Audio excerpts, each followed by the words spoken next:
Hey, Composing Gloves here, and today we're going to be talking about, I'm just so excited about this. We're going to be talking about subdividing rhythms and how to break them apart, how to rip apart rhythms and make observations, say, this is what this rhythm is doing. This is the destiny of this rhythm, and use them in our compositions, in our tracks, in our dank fire hot beats, bro.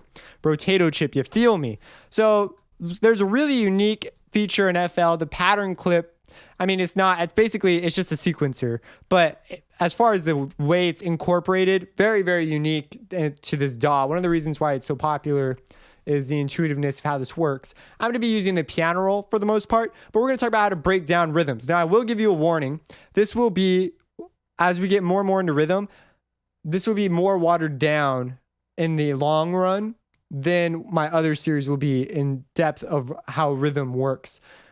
This video shouldn't be it should be about just the same level, but just your inability to really write rhythms and work with rhythms in MIDI land is a reason why I'm just not, I don't know, maybe it'll turn out to be the same. Maybe I'll get crazy and make up weird ways to deal with it. But most rhythms that you're going to be wanting to work with deal with borrowed time, deal with regular time, and we need to know how to first break apart the rhythms to be able to take them and say, hey, bro, dude, this is my rhythm, this is what I got. And rhythm, as I talked about last time, is a way to really enhance your composition. So let's talk about this thing called the measure. So in this video, we're going to talk about how to break up rhythms. And there's different ways to do this, or not different ways, but the way we perceive it changes when we start dealing with different time signatures. So like 3/4 and 4/4 are different things. And what happens is we'll borrow from each of them, and we'll talk about meters and rhythms in a little bit. And the really big, I keep saying and, I'm just this run-on sentence guy right now. The really big deals in other genres, big room, electro, they'll borrow time. You know, whenever you hear a thing go dun dun dun dun dun na na na na na, or dun dun dun dun dun dun dun dun dun, like that kind of do do do do. It's like this weird thing in that meter, and then they'll go back to dun dun dun dun. It's super, super common. That's called borrowed time. Very, very useful trick. And so, but first we need to be able to break them apart. I really quick want to tell you why it's important. If you intend to intentionally write a rhythm, if you want to study rhythm, be able to put it into, use it as a thing, not rely on this intuitiveness of it, because it's like practice. The more you practice it, the more intuitive it becomes, the more you can do with it. Too many producers are just not like taking this stuff seriously. And as a result, they're going to be behind on your production capabilities. You'll be able to produce faster, and you'll do it more creatively and more directionally, and you'll be playing with ideas. This will give you freedom. So let's talk about this. So we have these 4 beats, right? In FL, everything starts out in 4/4, and every DAW I've ever opened, it's always opened in 4/4. Even sheet music DAWs do that. So we have this, oh my gosh, my headphones have been turned up. I was tracking a guitarist the other day, and he liked it louder. So here we've got a rhythm. This is what's called common time, common meter. We're not going to talk about that. We're going to talk about how to break up this rhythm, and I'm going to use a drum to do it. So right now it's got every beat, and we would count these beats. So in 4/4, we would just count the beats. So here's beat 1, beat 2, beat 3, beat 4. And with the metronome going, we can count it out. Actually, this would just be our metronome. So it'd be 1, 2, 3, 4. And remember, rhythm is tempo dependent. This is a big deal. I really quick want to tell you, whenever you're in a band, or you're a drummer, or you're a clarinet player, a flute player, I don't give a crap who you are and what you play. You have to know rhythm. Like, you must. Unless you're some weird atmospheric guy that plays like the metal shaking in the background. I've played in bands where like that's a written part of the score. It's really cool. Some guy's job was to just throw a giant thing of chains on the ground. But even then, you've got to come in on the right moment.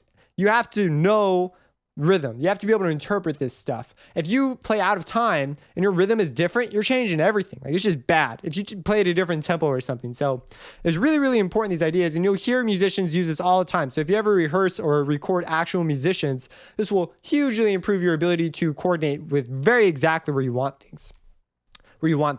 So we have 4 beats, 1, 2, 3, 4. This is a faster tempo.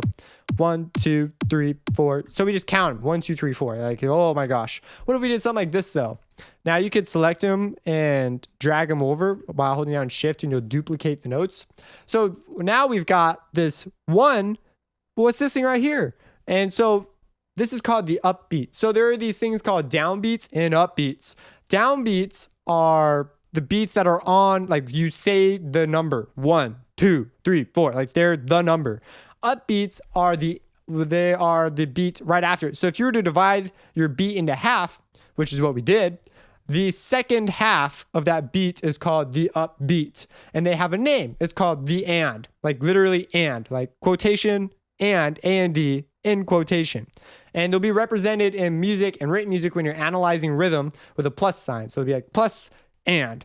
So, well, that wasn't the best way to say it, but we have 1 and 2 and 3 and 4 and now I'm giving emphasis to a particular beat. That invokes syncopation and a number of other things that I haven't touched yet. So right now, just imagine that every beat is equal. We are an equal beat opportunity station here. And so all these beats, there's no strong beat. We're getting this, there's no actual meter. That's what meter does for us. So we have 1 and 2 and so it's 1 and 2 and 3 and 4 and 1 and 2 and I keep counting slower than my tempo is, so I'm gonna just bring it down to like 95. 1 and 2 and 3 and 4 and what they'll do is, let's say your rhythm is like this. Musicians will subdivide, so they'll count 1 and 2 and 3 and 4 in their head. And the reason they do this is if they don't, and when you're tracking people, this will be a big deal. If you don't, then when they sit down to play, they're gonna play wrong because there's all this space for you to mess up. And so the more you subdivide, the more you count those in between beats, the better in time you'll play. Granted, as long as you can, play your instrument and you can do that at the same time, because then you can be like 1 and 2 and 3 and 4 and versus 1, 1, 2, 3, 4. It's just harder to do. And the variations very small will make a big difference. So if they're playing to like a click, which is just to say a metronome while you're recording them. So there's some guys set off fireworks every night near my house. It's like, sometimes they're really loud. They kind of scare you. So we have 1 and 2 and 3 and 4 and do, like not a big shock. And then we have this last one. We'll notice here that they go down to 16th notes. So we have 16 of these little boxes in here. And so if we were to take this and duplicate it, now there's a way to count this. And then I'm going to kind of stop there with the counting, but you have to be able to do this.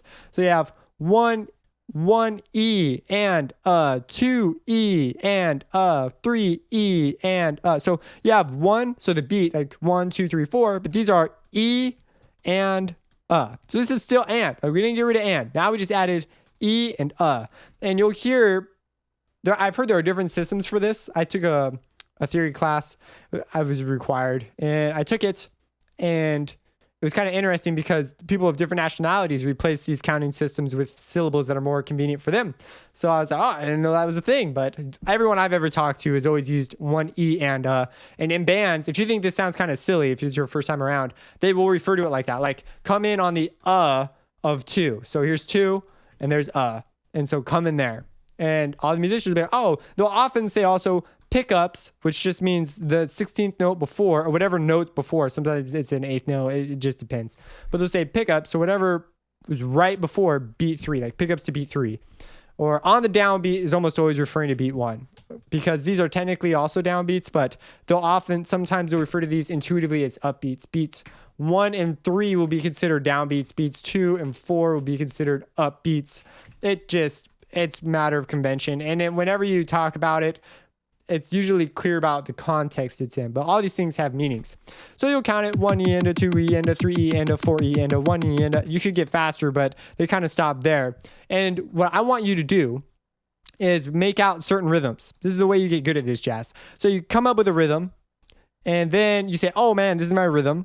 You put on a metronome and then, or you clap. First you clap it. So first you count it. So you're like, this is 1 and E, this is actually a pretty hard rhythm. Let's go with not a hard rhythm, but let's go with something that's a little easier for you guys to deal with for now. So, okay, we got this rhythm. So it's an 8th note rhythm. If I were to go to snap to cell is sort of the biggest, but it's an 8th note rhythm.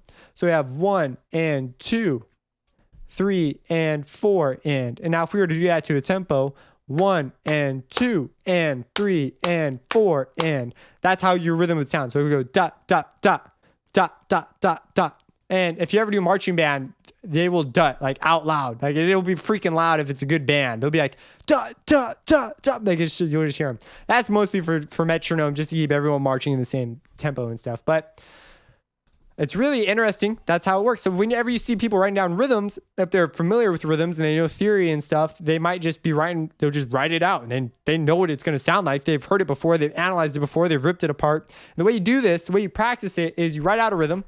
So you're like, oh yeah, this is my rhythm now.